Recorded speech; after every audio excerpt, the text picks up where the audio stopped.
Badass of the Week is produced by High Five Content and 7 Bucks Productions. March 24th, 2003. Route 1 in Iraq is blazing. 3rd Battalion, 5th Marines finds themselves ambushed on the highway by an entrenched enemy. The convoy pinned down by a heavily armed and dug-in foe. Sitting in the passenger seat of the lead Humvee is First Lieutenant Brian Chontosh. With rocket-propelled grenades, mortars, and heavy machine gun fire slamming into the convoy around him, Chontosh doesn't wait for air support. He doesn't call a retreat. Instead, Lieutenant Chontosh does what, to many of us, might seem unbelievable. He orders his driver to turn the armored vehicle directly into the mouth of the enemy trench line and floor it. With the .50 caliber machine gun roaring overhead, laying down a hail of blistering covering fire, Chontosh fearlessly bails out of the Humvee and begins clearing the trench line on foot. When his M16 runs dry, he draws his 9mm pistol. When the pistol ammo runs dry, he grabs an enemy AK-47, then another. And when he runs out of captured rifles, he picks up an enemy RPG launcher, takes aim, and fires it down the trench line. By the time the dust settles, Chontosh and his 3-man fire team have single-handedly swept over 200 meters of fortified enemy positions, killing more than 20 enemy combatants and saving the lives of the Marines in that ambushed convoy. It is one of the most blistering, jaw-dropping acts of heroism in modern military history, one that deservedly earned him the Navy Cross Medal. But as amazing as that moment sounds in the citation, 5 minutes of chaos in an Iraqi ditch do not define a lifetime, nor do they tell the full story of this incredible man. Long after the smoke cleared from Route 1, Tosh would find himself facing a lifetime of far tougher, far more complex challenges. And he'd go on to prove that the hardest battles and the greatest victories don't always happen on the battlefield, but off it as well.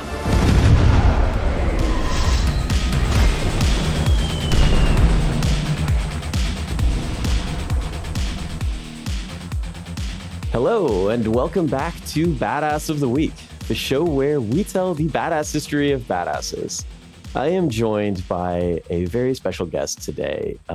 He is somebody that was probably familiar to you if you ever followed the website, but I'm kind of having an interesting honor today of, for the first time in my career, talking to a person whom I've written about in the past.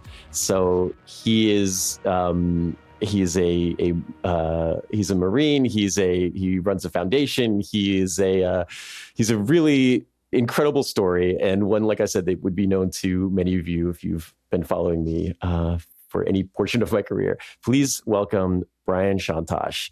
Brian, thank you so much for coming on the show. It's really an honor having you here. No, I appreciate it, Ben. It's been like 22 years since, 20 years since you wrote something that somebody forwarded to me, and I was like, oh, that's pretty cool. And then next thing you know, I get an email from you. About 6 months ago? So nice to meet. Yeah, it's great. It's funny because at one point you were the first real person I ever wrote about on the website. And I think you were like the 3rd article I ever did. So at one point it was just like you and Darth Vader, and that was it. But yeah, and then we were doing the podcast, and we've been trying to talk to different guests, and we've had people on, and I was talking with Andrew, and I was like, well, I wonder what he's up to. We should just email him and see where he's at. And so, it was great. And I just really appreciate you donating your time to come on and talk to us. It feels special. My pleasure. So I guess let's start off by saying that, you first came to my attention in 2003. I remember it was the beginning of the second Iraq War, and a story had come out about a Marine who was going to receive the Navy Cross for heroism in battle. And I remembered thinking it had been, at that time, it had been, I don't know, 10 years, 12 years since we'd had any kind of combat combat badges awarded. I think maybe since like Desert Storm. And I remember reading the account of your battle and just being so completely blown away by it that I felt like I had to talk about it. And I guess I want to get to that action, but I guess I'd really rather start kind of at the beginning with, talk about for a minute, if you could talk about kind of what got you interested in enlisting and joining the Marine Corps, because that feels like that was you spent I want to say 20 something years in the Corps, correct? Yeah. Well, I mean, not a very special story, really. Middle class America, suburbia, had great parents, did high school, was popular. I was athletic. I got good grades, but largely I was just kind of misguided, mischief, got in some trouble. Judge said I was in the middle of doing my third tour of community service and got in trouble again. And the judge was like, hey, 18th birthday, juvenile, they called it industry in Western New York, or you might want to think about the military. And so I just went to the recruiter's office, was going to join the Air Force because I had a buddy that joined the Air Force a handful of years earlier and he was doing well. So I figured, why not go in the Air Force? And they told me no, because I was in trouble. And walking out of the Air Force recruiter's office, this Marine, I'll never forget him, Staff Sergeant Allen. He, hey, what's going on? What's wrong? Next thing you know, 9 days later, I'm at boot camp. So I love the idea that the Marines just posted like a dude outside the Air Force recruiting office to catch the people. This guy's too hardcore for the Air Force. We'll grab him. Yeah. I mean, it was a strip mall, right? And it had all 4 branches of service, had a little office there. And I think he was just happened to be in the hallway or something. And I was grumpy when I came out of the Air Force recruiter's office. And then there's this dude, jacked, uniform impeccable, really like boom, like stern, but still like a little bit soft. I was like, come on in, sit down. What's going on? Like, yeah, the guy told me I wasn't good enough. Oh, why is that? I was like, well, I'm in a little bit of trouble. And the judge said, you might want to think about the military. And my father had always threatened to ship me off to the military because I needed discipline and whatever. And so I figured I'll just join the military and teach my father a lesson. And so that's Did your you mindset. Have a family history of military service? Oh, what's that? Did you have a family history of military service? No. Well, my grandfather did a couple years in the Army. My other grandfather, a couple years in the Navy. And but we weren't military family or anything like that. Mm-hmm. Mm-hmm. And so you join up and you're sent off. And at the time, what's the year here? February 93. February 9th, 1993, on the bus, reporting to Parris Island. Okay. And so Desert Storm had just kind of ended, had just kind of been winding down. We weren't currently engaged in anywhere that at the time. And so you go to Parris Island, and I've heard things about Parris Island that I've heard it's difficult. It's boot camp, that's what it is. I did really well. I graduated undergrad. I don't know how. I just adjusted really, really fast. And that kind of put me on a track. And I did really well through training pipeline, and then got shipped off to Keflavik, Iceland for a year and a half, almost 2 years for duty in Keflavik, Iceland. Go figure.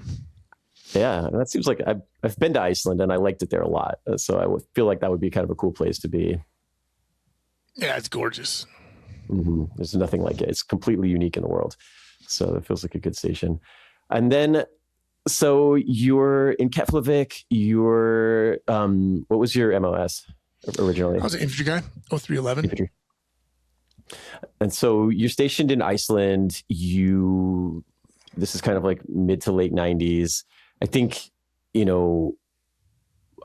most of the servicemen I've talked to who are like around our age, I think you and me are basically the same age, kind of, the defining moment for your military career is 9/11. And how does that change for you when you're active Marine Corps? I mean, 9/11 happened. I had like 8 or 9 years in the military at that point. I got commissioned. I got selected for a MESET program after my tour with 2-2, and we did some stuff. It was operational, low intensity conflict, Liberia, and then I got picked up for a MESET program somehow. Graduated 9/11. I remember being a second lieutenant. Might have been in the Fleet Marine Corps for 6 months, if that, at the time, and 9/11 hit. And it's like, holy shit, we're gonna do what we, you got 8 years, 9 years in the Marine Corps. You do all, it's just training, little deployment. You want to be, it's like, hey, we want to do something for our country against the bad guys or whatever it is. And so there was a level of excitement, like, oh yeah, we're gonna do something.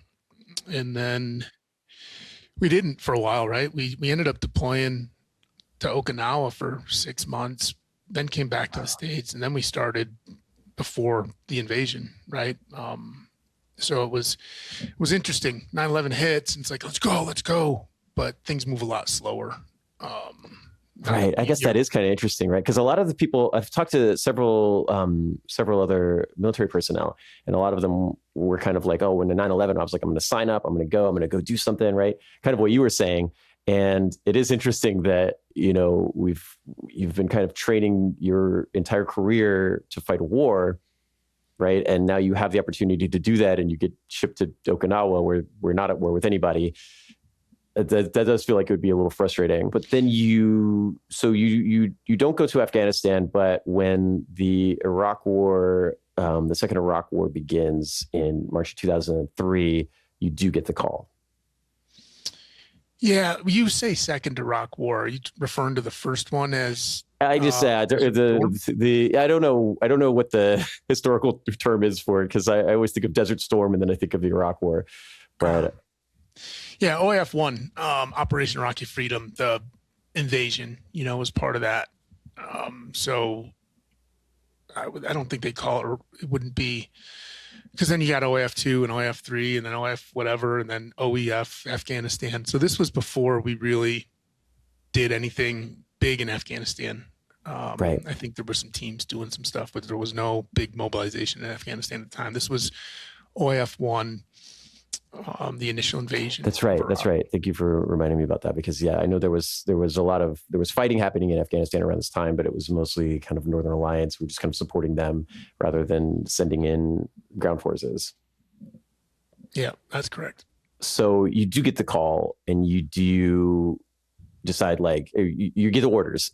And so how do you feel when you find out you're going to get deployed? Oh yeah, you're excited, right? We're doing it. I mean, that's how many of us thought, like, yeah, let's go do this. I mean, it was a little bit like, holy cow, what are we doing? But generally speaking, the fellas really excited. This is what you signed up to do. Go do something. And we're looking forward to it naively, but you don't realize that until after you experience something that, like, oh yeah, what was I wishing that for? It's an interesting thing, and you see it across the board, like throughout human history. People are like so excited to go off, and then once they get there, it's like it's not what it's been. It's not like it is in the movies. It's not like what they were expecting. It's not like, things are very different when you're there versus kind of the reality that they sell people to get them to go over there. And you see this in the Roman times, you see this in World War I, people kind of sign up and they get together with all their buddies and they're like, we're going to go do something for our country. And then it's kind of a wake up call when you get there. Was that kind of your experience as well? Yeah. We flew into Kuwait, we bust up to northern Kuwait, middle of the desert, nowhere. And we lived in our trucks in holes in the ground for like a month and a half before we ever invaded. And then We had some contact when we went through the berm. We had some contact day one, and then largely for like 8 days or so, it was just driving at 15 kilometers an hour north till we had a big ambush as we got closer to Baghdad. And from that point on, it was fighting and fighting and fighting all the way into Baghdad and beyond. But Right. Yeah. And so you at this point you are lieutenant in the weapons company of the 3rd Battalion, 5th Marines. And you're commanding a Humvee. And like you said, you're heading north, right? So the idea is we're going to strike hard and fast. We're going to get into Baghdad. We're going to depose Saddam Hussein. And this is, like you said, there's contact, and this is around the time of your battle that earned you the Navy Cross. So as you guys are fighting up north, you mentioned the ambush. I feel like you'll tell the story better than I will. So can you kind of walk us through the Battle of March 25th? So, hey, let's pause right there for a second and do a real quick ad break. We'll be right back.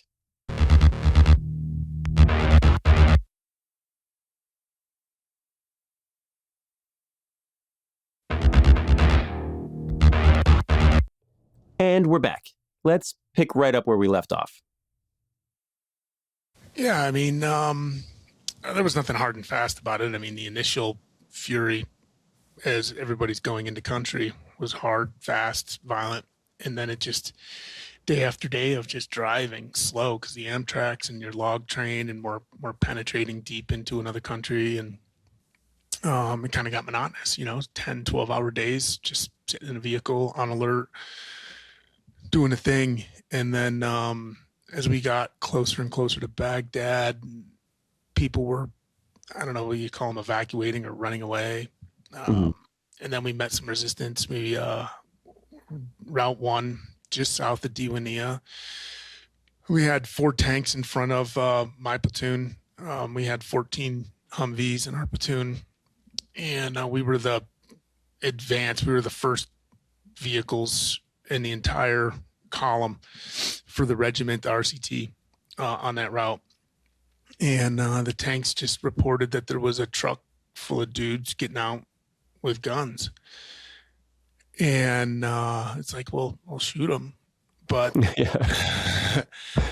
then all of a sudden, shit just happened. We started getting mortared and RPG'd and machine guns and small arms fire. And it just started going nuts. Tanks started returning fire. And we were stuck in this kill zone. The enemy had been unloading dudes for however long. And there was hundreds of them hidden behind a berm that was kind of irrigation ditch that was built up called a berm. And there was a trench behind it, and then another trench, irrigation trench, where they stopped the water from going in so they could occupy it as a defensive position. And this is a hardened position. It's not a truck full of dudes. This is a trench with heavy weapons emplacements. This is a coordinated ambush. And is this Iraqi regular military? Who knows who we were fighting? Some of them are in uniform, some of them aren't. Were they Republican Guard? Were they Fedayeen? I don't know. You know what I mean? There's all kinds of stories. There was foreign fighters in there, and there was regular Army in there. I never paid attention whether they were Republican Guard or not. Mildly interesting to me. But it was definitely a prepared position. They'd been preparing that for a while. It was a deliberate. And the tank stopped. They just stopped and they started returning fire. And we were just stuck, mortars, RPGs, all of it. Yeah, just jammed on the road. Like, that's a bad position to be in. Yeah, I ordered the tank. Hey, man, we're stuck. You got to move forward. You got us boxed in. And at that time, the vehicle right behind me was hit with an RPG. And it instantly killed Doc Johnson. And it ripped the guts open of Corporal Quintero, who was in the turret at the time. So I ordered my driver, Armand, to just drive straight into the ambush. And he just took off. And my machine gunner was free gunning the 50 cal, and we drove straight at a machine gun position. And Armand crashed the vehicle into this little weakness in the berm where the machine gun position was anchoring, and just got out and just started killing dudes. I mean, it's interesting because you are stuck, right? In that scenario, you're stuck and you've got to do something. I feel like not a lot of people would have suggested to just drive straight in to the ambush. It seems like it worked out, but like, nope. When you gave the order, it was just kind of, Corporal McCormick was just like, let's go. No questions asked, right? Is that how that works where you're like, we got to go, we'll go charge, go over there. And no questions, just go. Yeah. I mean, it's a class book. We've trained for how many years? Yeah, fair enough. You're like immediate actions, right? It's team. Immediate action to a near ambush. What you do is you turn into the enemy and you charge. That's the greatest chance. That's learned from all the books. That was our tactical operating procedures, SOPs. If it was a far ambush, you try to go as fast as you can to get out of the ambush zone and then try to peel back a flank. It just happened so instantaneous due to the training and, very fast, chaotic. And I don't even remember what I said. I just drive there. I don't, anybody that says but just instinctual, right? Exactly. You didn't sit there and make it like, think about the decision. Yeah. You're reacting. That's what they're for, right? It's an immediate action drill. And it just happened that we didn't get shot. Yeah. That's what you said is so interesting because I think about you talking about the monotony of this, right? Because you see, this is the action movie sequence here, right? But in reality, you're dealing with this after having been going 15 kilometers per hour for days and days with nothing, right? And it's not like it's calm. You're worried the whole time. I imagine you're, like you said, you're on guard. You're patrolling. You're in enemy territory. You don't know when this attack is coming, but you have to kind of wait for days and days and days. And now it's here. And so I feel like that must be incredibly stressful to be kind of waiting, and now all of a sudden it's here and we're in action, and you're heading off on the Humvee. So. Yeah. So you have 4 people in the Humvee. So it's you, the driver, Corporal Armand McCormick. You have the gunner, Corporal Thomas Franklin, and Lance Corporal Robert Kerman is in the Humvee with you as well. Corporal McCormick drives up, crashes through the berm. You're in the trench. You bail out, and 2 guys come with you. And so, what are you thinking as you bail out of the Humvee into an enemy trench? Yeah, let me back up for a second. You were talking about the monotony. It was, and then you start to get, I don't want to say complacent, but you just start to be at ease with it a little bit more. And, as a, small unit commander, you're trying to fight all of that with the guys. And that morning, before we get ready to start our motor march, I grabbed Kerman from the vehicle behind me. And we said, hey, why don't you ride with us today? Because they were riding in a tow vehicle, and it was really cramped, ton of missiles in there, not a lot of space. We had a pigeon that was for nuclear, biological, chemical detection. They had the pigeon in their vehicle, whole bunch of shit. And so I just told, hey, Kerman, why don't you just jump on the back of our Humvee and ride in the camionettings today? Funny enough, not funny, but ironically enough, it was his door that he sits in the back passenger seat that was hit with the RPG when it went off. So it's like, wow, right? So we had 5 in our vehicle. We had Ken Cordy. He was our platoon radio operator. So he was so we were riding 5 deep in the vehicle that day. Okay. I don't know how Kerman didn't fall off the vehicle when Armin's driving across the desert and he's hanging on the outside. He's sitting on the outside on the back of the hard back, tucked in cami netting. And Armand's not normally our driver. Armand is usually the 50 cal gunner in my vehicle, and Thomas Franklin's usually the driver. I had flip-flopped them that morning because it was like, hey, let's give Franklin a break. Armand, why don't you get behind the wheel? So you're always trying to do things to keep the guys sharp, and pull your talent in the best spots. And so it was just interesting because I don't think if Franklin was driving that morning, it would have, because Armin's wild, Armin's aggressive, and he's crazy. Franklin is probably among the best, machine gunners, heavy machine gunners that I've ever worked with. He was that good. So it was just very fortunate that I had flip-flopped him. When we smash into the berm and we're shooting, you could see mortars off to the front left, generally northeast, if I remember right. The trench line was running north-south. And I jumped out of the vehicle, and I remember saying, let's go. And, the rule is the vehicle, whoever's driving doesn't get out of the vehicle. They got to stay in the vehicle. I started down the trench line, and before I left, Armin says, I'll be right there, or something to that effect, because he had to feed cans of 50 cal ammo up to the turret, because Franklin's just like ripping through ammo. He's ripping through ammo. He's stationary at this point, right? Because the vehicle's not moving. So he's partially exposed, right? He's immobilized, but he's up there and he's shooting the 50 cal. And that's extreme bravery, right? Yeah, you just doing what dudes do. Mm-hmm. And so I started running down the trench, and Kerman immediately followed me. I didn't even remember he was there. And I'm running down the trench shooting dudes, and Kerman's like right there next to me. And then a few minutes later, we just kept going down the trench, and then Armin had caught up, but he was behind us a little bit. And we were so quick at what we did as we're going down the trench. We didn't really get the very end of the trench. There was people behind us, and the way that the berm was stacked up as we're clearing the trench line, enemy were coming down over the berm behind us. Oh, shit. And so Armin's shooting them, and we just went down the trench, shot as many as we could. And at that time, the battalion moves a little slower. They're all in mechanized vehicles, Amtraks and whatnot, and their routines, and they turn, and they got to dismount, and then they got to get organized, and then they got to, orient, and then they charge.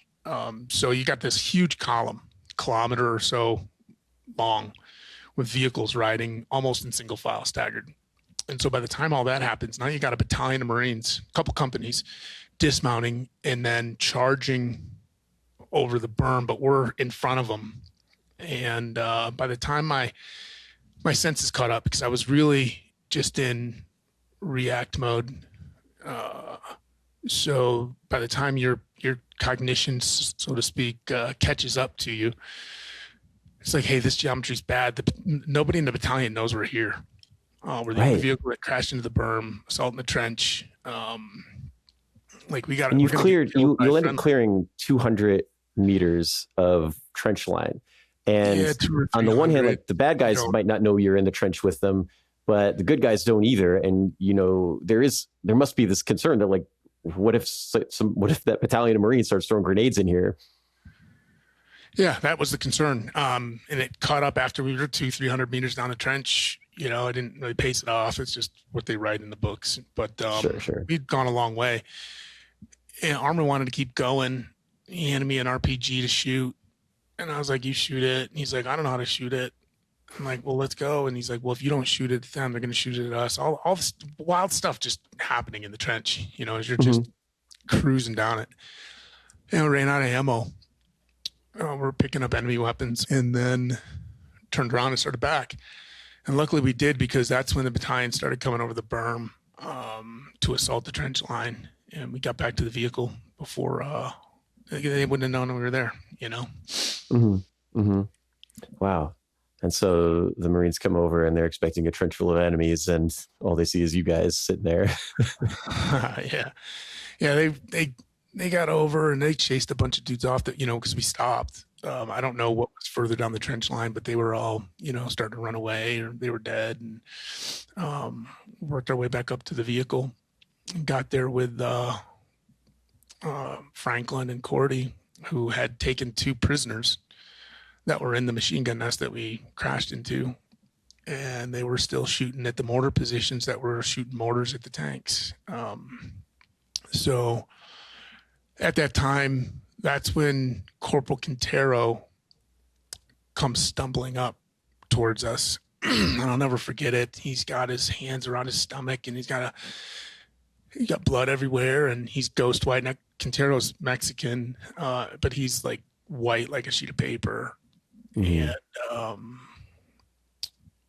Staff Sergeant Keeney, Sergeant Puckett, they were coming up behind Quintero, and it's like, hey, we got to get a medevac for this guy. So put Staff Sergeant on a medevac because the tanks are reporting that they're engaged in heavy contact further to the north. And our role was to provide, we were combined anti-armor platoon. So we got heavy machine guns, we got rockets and missiles, and we're supposed to provide security for the tanks. And so we had to get up to the tanks because, they're subject to dismounted infantry, and we're supposed to protect them from that stuff. So we got back in the truck and went north with 3 more vehicles to provide security for the tanks as they were fighting a couple more kilometers up farther the road. And we just got in another gun battle up there. That's another thing that is just wild when you start to feel like the way that your story is presented or was presented when you read it, it's kind of like this isolated thing, right? The story is when his column was ambushed, Lieutenant Chontosh ordered his driver to drive his Humvee, crashed it into a berm, piles out. You are credited with killing a whole bunch of dudes. You shoot through all of your M16 ammo. You switch to your sidearm. You shoot through all of your sidearm ammo. You're picking up AK-47s. You're firing them. You fire this RPG, which you've never fired before. And the story is kind of a paragraph, and this is what I presented on the website when I first wrote your story. There's a paragraph that reads like the climax of an action movie.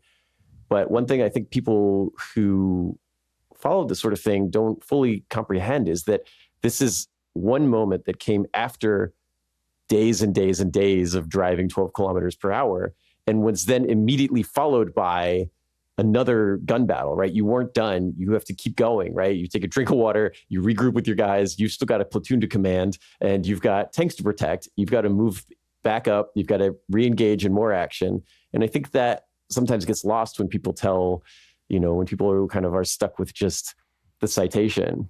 Yeah. No, we didn't have a drink of water because we didn't have any. We go a couple days, 2 days usually without water. Water was kind of limited. But yeah, no, we got another gun battle up there. We're shooting for a little while. When battalion ordered us back because we had stretched the artillery fan, and so we came back towards the battalion. And as the battalion's recouping from that contact, I think the battalion took a couple casualties. I think there was only one KIA, Doc Johnson, which is miraculous. We ran into the sandstorm, and so now we're that big, huge 100-year sandstorm or whatever it was that went on for like 24 hours. We're stuck in that, and then we had all of the at the time like the really good optics, thermals and infrareds and stuff like that, because we had missiles and rockets and stuff. But so you're enhancing security for the battalion's perimeter as it goes to ground for the night. The next morning you get up and you go forward north. I ran into another gun battle at the crossroads with a cloverleaf of Diwania, and so we fought there for a handful of hours that day. So back-to-back days, and then I don't know how many more days it was till we got to Baghdad, but we probably ran into a battle every other day. Similar to the ambush stories, all the same. The stuff that you do, the stuff that the men do. So then we get into Baghdad, and there's only a little bit of fighting in Baghdad, one big bad day, and then we got pushed north again for a few more days. And then the fighting started to slow down when we got up there. So yeah, it wasn't like it's nothing like Fallujah. Fallujah was 10 times, 100 times worse than OAF1. OAF1, Right. I'll call it a month of combat operations, and you see 15 contacts, right? Like legitimate gun battles. Where Fallujah, it's basically all day long, every day for 3 weeks, right? So, Right. yeah, it is a lot different than what you read or how you envision it. It's different than the movies. Yeah. But We're going to stop right here for a second to hear an ad, so we'll be right back.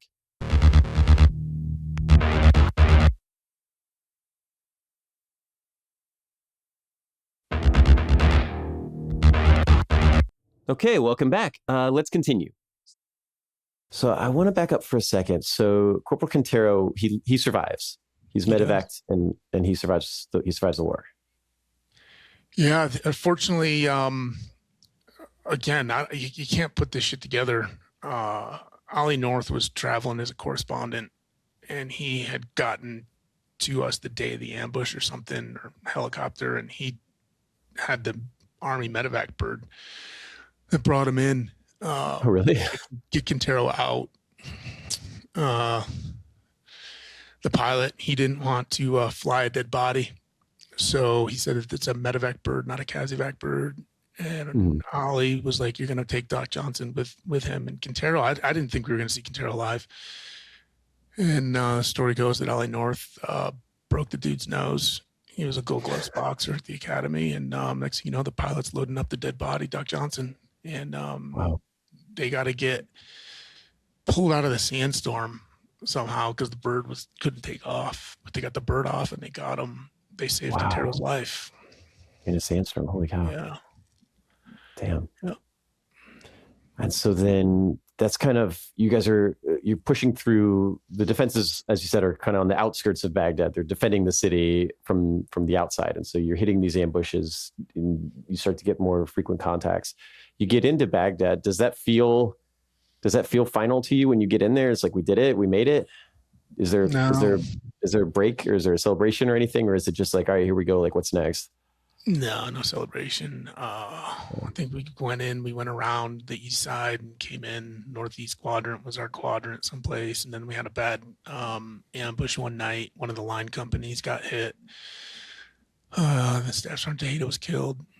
So you got a big battle there. And then next thing you know, you're spending like a week in Baghdad trying to patrol around and locate weapons of mass destruction or whatever it is we're doing. Rounding up EPWs and small little contacts, a couple IEDs, suicide bomber. And then we got told to push north in the hunt for Saddam, right? I don't know if that's what we were doing, but we just get on the road again and go north for a handful more days. And then I don't even know what. We were just outside Tikrit. I forget the name of the town, but just south of it. And that was where we stopped. And we collected there for a couple days. I guess the invasion was called a success. And they started putting all the units back into different locations for security around the country, transition into SASO, Search and Stability Operations, I think it stands for. Or Security and Stability Operations, one of the two, probably security. And we got sent back to Diwania. And so we go back to Diwania and spend a couple months there providing security and setting up systems for infrastructure restoration and things like that, and restoring order to the populace and providing a security force there. But the same thing as before, where you're still an enemy country, and there's still, like you said, you're running into IEDs and suicide bombers and these sorts of things, and that's a daily concern. You can never kind of rest or relax or put your guard down because there are enemy there. And I feel like one thing you mentioned that I think needs to be talked about is that you're not just a badass warrior. You are in charge of this platoon of men who are looking to you for leadership, and you need to, I think you need to manage that as well. So you're not just a soldier, you're a people manager, which is a whole other skill set. And I imagine that was not easy to do at this time. No, it was hard. It was a challenge, but I mean, it's not like you just walked into a job. You've been with the guys for a while. And so, you got the relationship, you got your daily routines and all of that. I think the hardest part about the SASO piece is that was never part of any of our training. We never trained or practiced. We never thought we were going to be doing that. So it was a learn, on the job training, like, hey guys, now you're going to, do this. Now you're going to do that. It's like, well, I guess we'll figure it out. So the battalion, and then you're dealing with, a lot of guys got hurt and their friends that are there and worried about their buddies. And we had a handful of guys get killed. Dealing with that. We were in country for 9 months. That's a long time.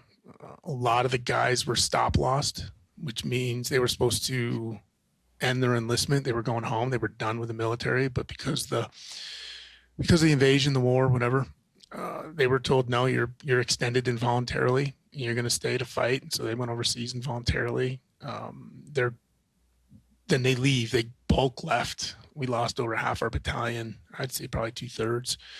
They all left, and they brought us brand new guys straight out of School of Infantry and training pipeline to assist us during the Sasso piece in Diwania, about halfway through it. So that's the challenging part, all of that, really.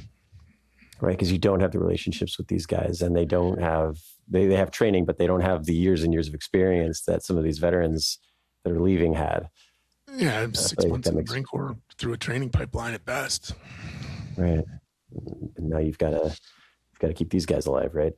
Yeah.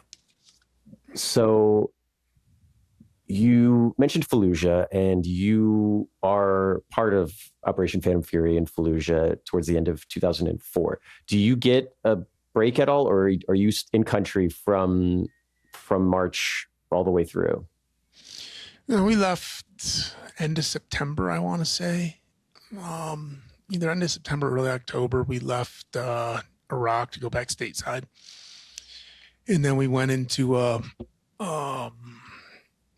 down phase, but not really a down phase, because word on the street was we were going back. We were going to go back ahead of schedule, or ahead of deployment tempo. And so we started, we had a small break, and then we just started training hard again. And then I left for Iraq, I think it was end of July, early August maybe, to go back to Iraq, get ready for Fallujah. So,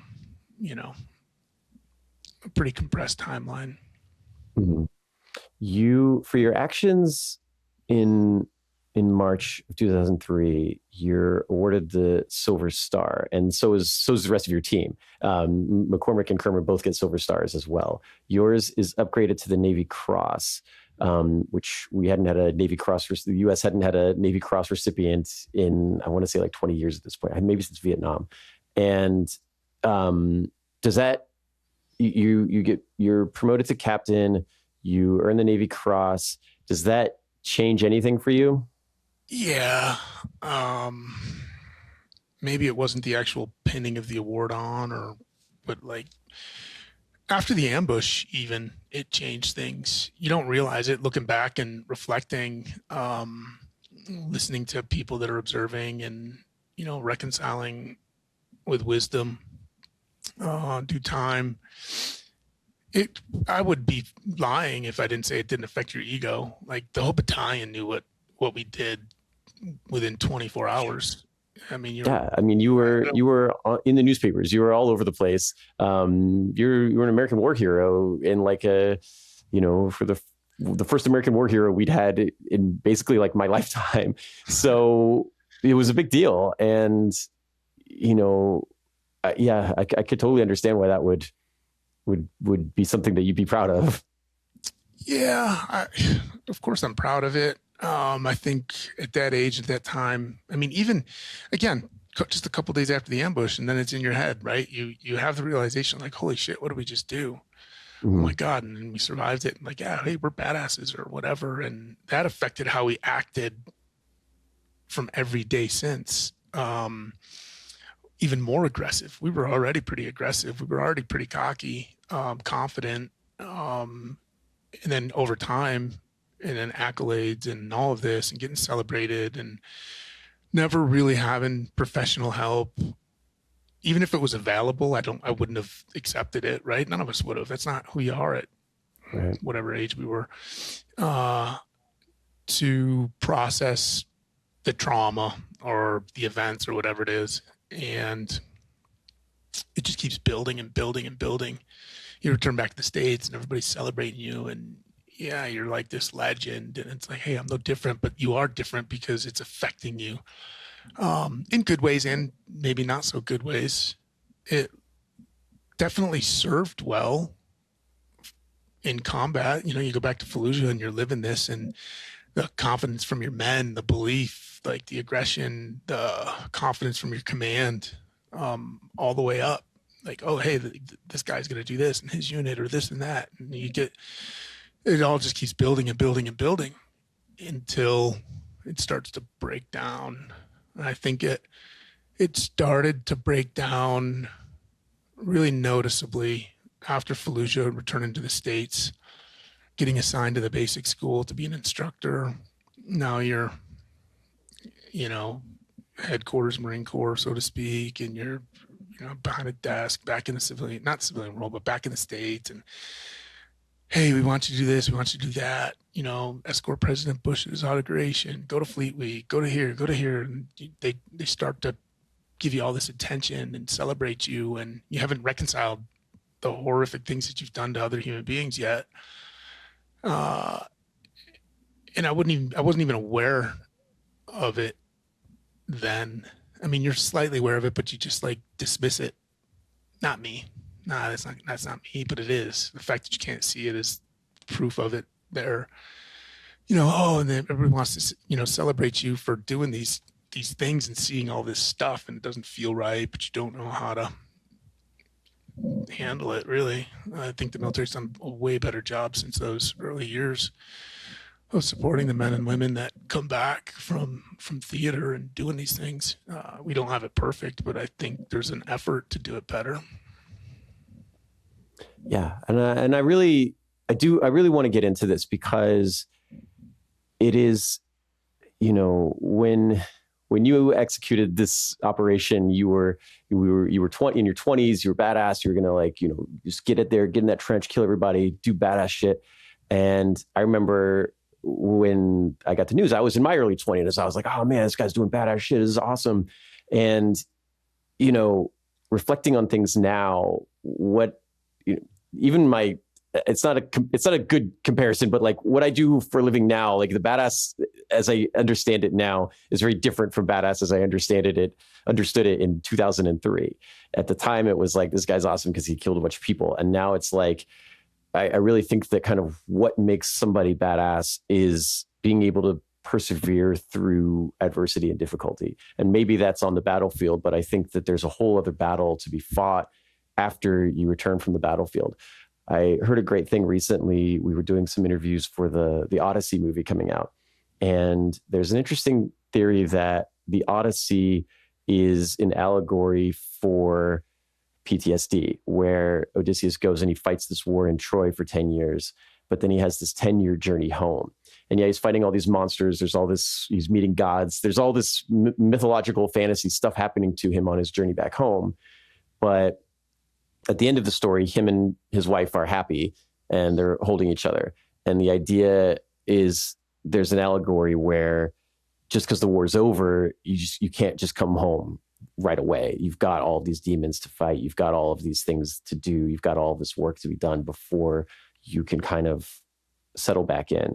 And I feel like it's a thing that every veteran I've talked to has mentioned something along these lines. And you are actually doing some really, really important work right now to help veterans with that. Yeah, you know, it was, I was blessed in my military career. I had some phenomenal leadership.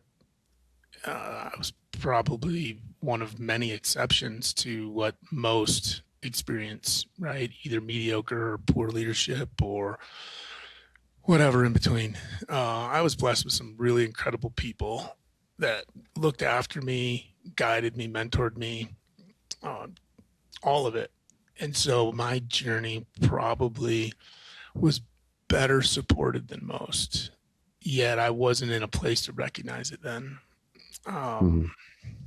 Well, there's a disconnect because you're taught to like be tough and be strong. You're tough, you're strong, you're a killer. You're like nothing could stop you. You know, that mentality that's like I'm invincible.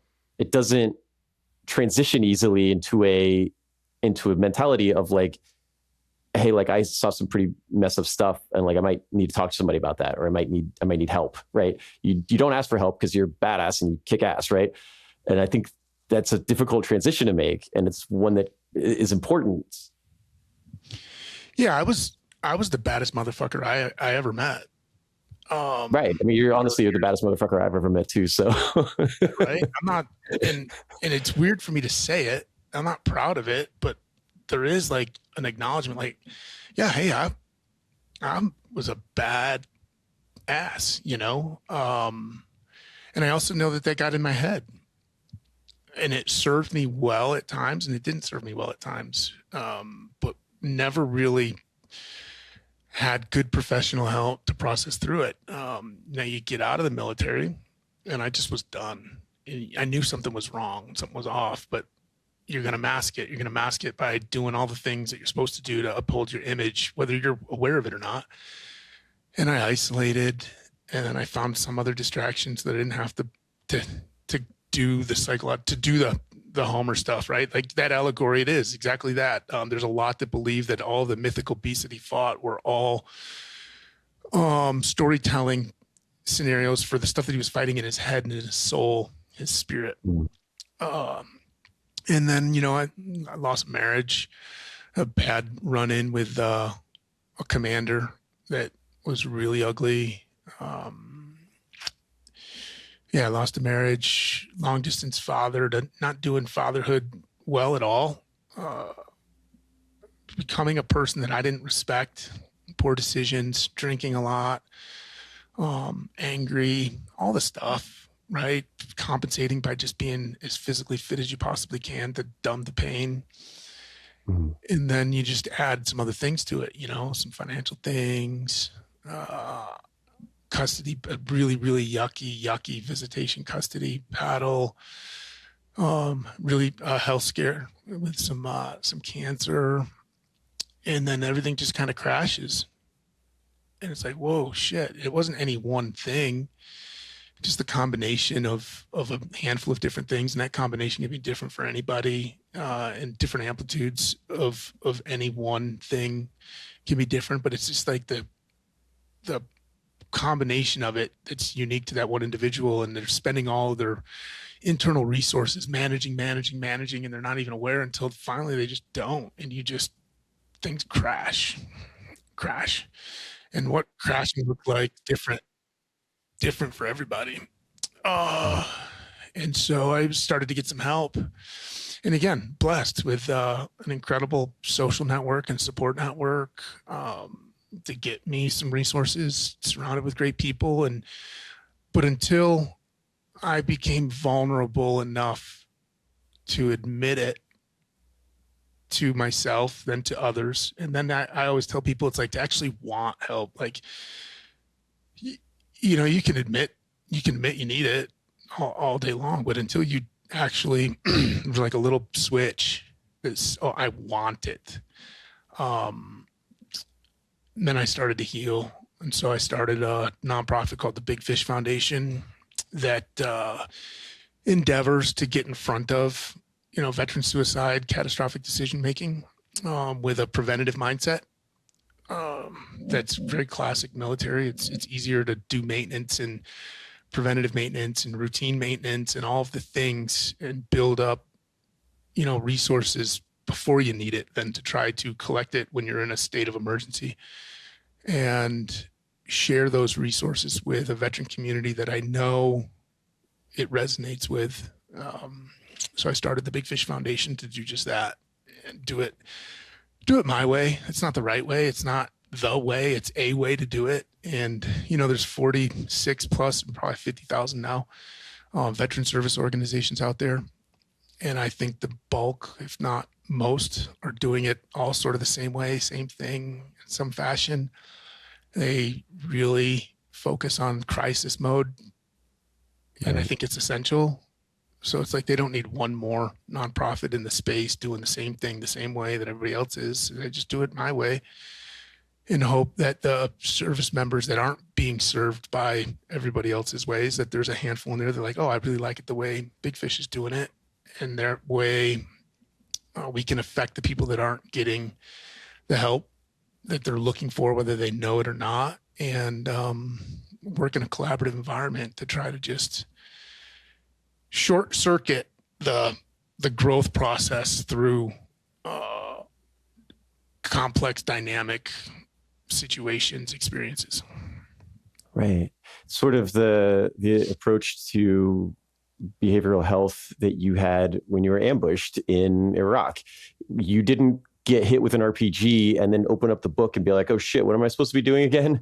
You already knew, you already had the tools and the plan in place. You'd already been trained on how to deal with this so that when the emergency did come, you would do what you were ready for it. You were prepared and you had the training. You didn't have to stop and think about it.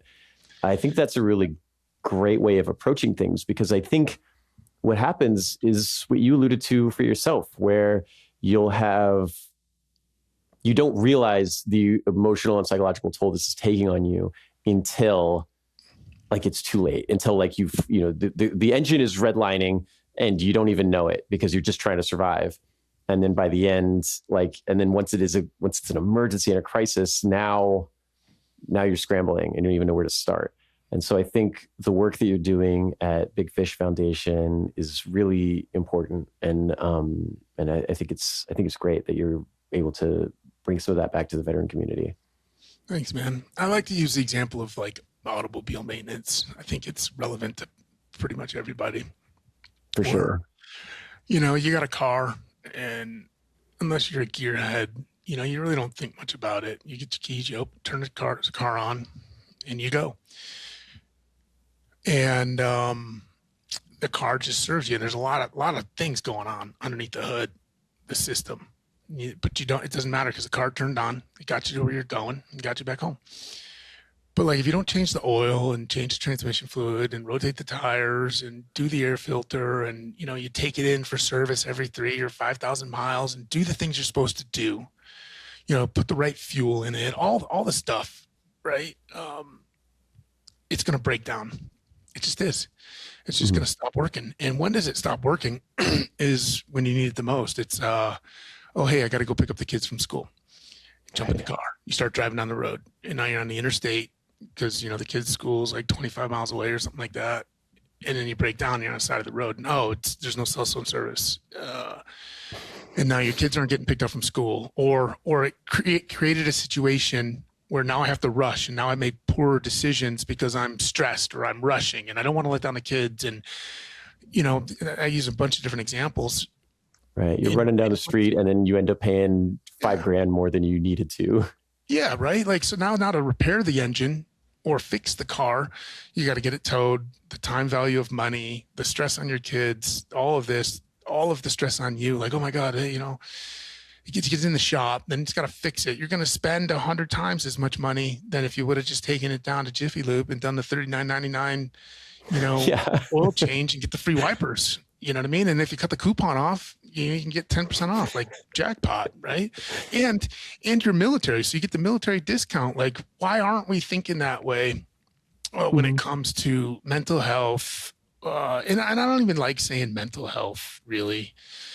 It is mental health, but it's so much more than that. It's a whole person, like whole person health. Because the mental health is significantly different than my spiritual health, right? I'm not a, Catholic or anything like that, but I believe in spirituality. I believe in my soul and other people's souls. That's a whole different. So it's like, and then physical health. Sure. Get your daily checkups, use your VA benefits, and go see your doctor once a year, and get this and take care of your body and what you eat. Like if you look at you as a whole system, your mental health, right?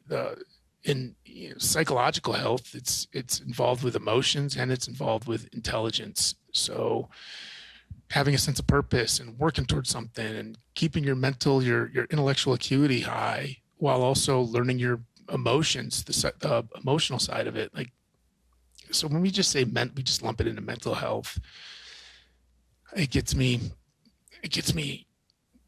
tuned up a little bit because it's so much more.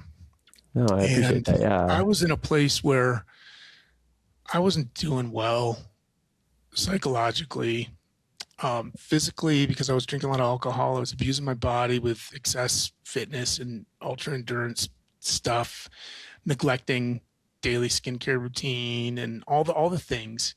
But not recognizing that your brain you can't fix some of the psychological stuff unless the body has the ability to manage what's getting worked on, and vice versa. And so it's like you don't work on one independent of the other. You work on them both at the same time. And I don't think synergy is the right word. It creates capacity for the other one, right? The car analogy, right? Like the engine and the transmission are different things, but you need them both to run the car. Yeah. We got to work on them both. And so I like programs that incorporate a lot of things. Let's do some hyperbaric, and let's do some transcranial magnetic something, and let's do a little talk therapy, and let's fix your diet a little bit, and let's get you walking 2 miles a day instead of sitting on the couch playing Nintendo, right? Like, let's work on these 3 things all at once, and let's dig in and get some education around, spirituality, and find out like whatever your next vocation is going to be, and get you pooped up in some skills, and have a job and a sense of purpose, and set conditions for your home front to support your growth, but then you also to support the growth of your home front. And so you work on it as a system. I joke about in the early Marine Corps days when they came out with M4s, the laser PEC-2s, the PAC-4s, the night vision, the broom handle, the this and the that, right?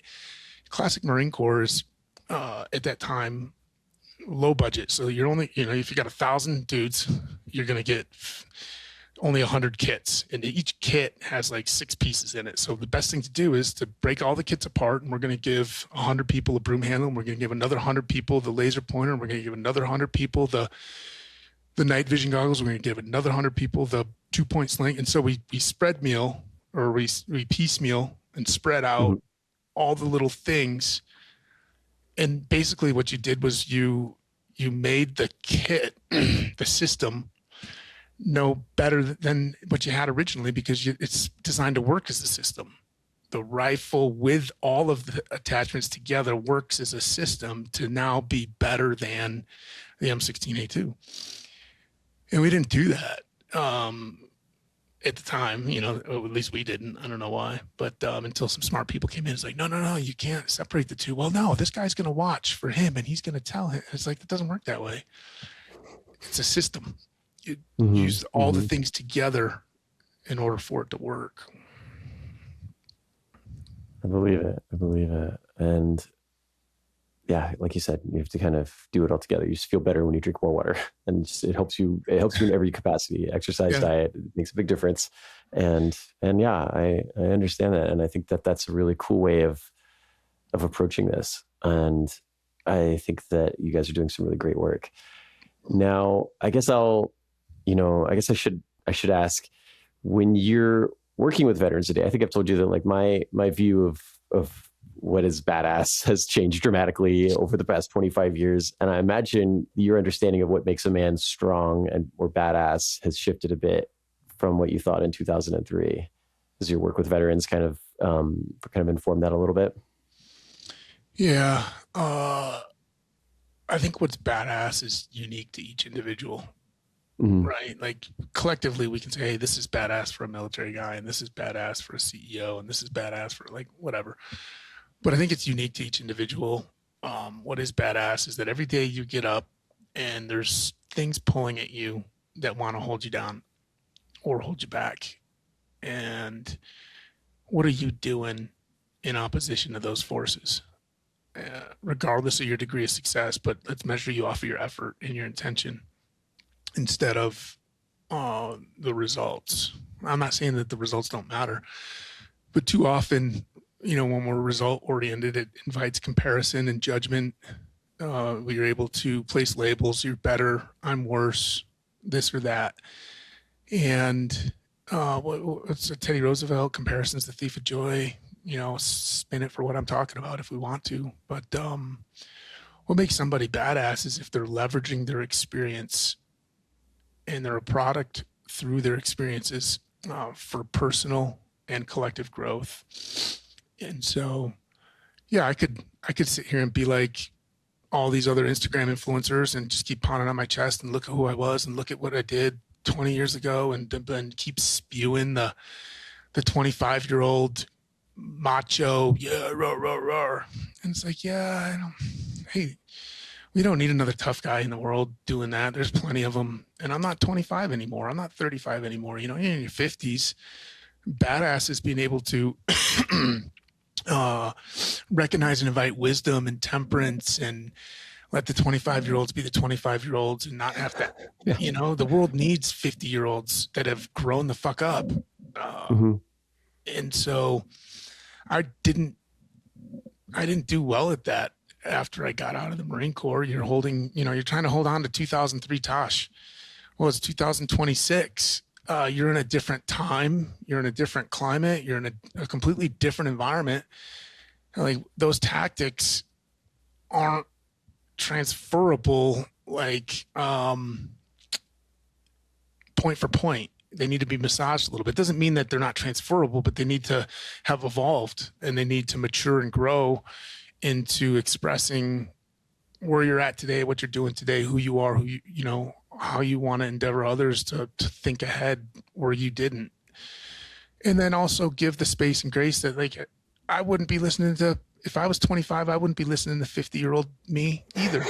I didn't listen to how many 50-year-olds back when I was 25. You know what I mean? And just understanding that. But yeah, the world doesn't need another tough guy. I'm still a badass because I'm conscious and intentional. And I think there's a lot of people. I don't think I'm badass because of what I did in 2003 or 4, 7 or 1995. All the shit, like, great, that stuff's over. What am I doing today? I'm trying to put good work in for people, myself included. I'm including myself in that now instead of neglecting myself and trying to model a way forward for younger generations. I think that is an excellent lesson for aspiring badasses out there. Where can people find Big Fish Foundation online or otherwise? Yeah, just jump on the web. Just type in bigfishfoundation.org, or we got an Instagram account, bigfish_foundation. And it's not about fishing. I get all the advice all the time, like, oh, it's a horrible name because it's not marketable because people got to ask what it is. And And it's like, well, it's the name that the board and the staff wanted to come. It's our call sign. Call signs mean something to people, you know, a sense of community, family, and identity. And so, we're not out there just trying to catch fish. So yeah, cool. No, I like it. So yeah, bigfishfoundation.org. Brian Chontosh, thank you so much. It was great to meet you finally. And thank you so much for coming on. I think your story is really powerful and important and badass. And I feel very honored to have you come on and tell it to us. Right on, man. It's good to meet you and look at you in person on the video call. But yes, yeah, thank you very much, man. I appreciate you having an interest back when you did, and I know we had never been in touch until recently, and I just want to say thank you. I appreciate you. Absolutely. All right, that is Brian Chontosh. It is the Big Fish Foundation. This has been Badass of the Week. If you enjoyed this episode, please stay tuned to our channel. We do this every week. Don't forget to like and subscribe and all that stuff. All right. Thank you guys so much for listening. Thank you again to Brian for being on the show. We will see you next week. And until then, stay badass. Badass of the Week is produced by High Five Content and $7 Productions. Executive producers are Dwayne Johnson, Danny Garcia, Andrew Jacobs, Hiram Garcia, Brian Gewertz, Frankie Chaparino, and of course, me, Ben Thompson. Writing is by me and my semi-regular but always awesome co-host, Dr. Patricia Larish. Story editing by Ian Jacobs. Our mixing, music, and sound design is done by the incomparable Jude Brewer. Production support by Jean McHale-Waite. Badass of the Week is based on my website, badassoftheweek.com, where you can read all sorts of stories about other badasses. If you want to reach out with questions or ideas, you can email us at badasspodcast@badassoftheweek.com. If you like this podcast, please subscribe, follow, listen, tell your friends, and tell your enemies. And please leave us a review. If you want to support Badass of the Week, please check out our Patreon page. We'll be back next week with another one.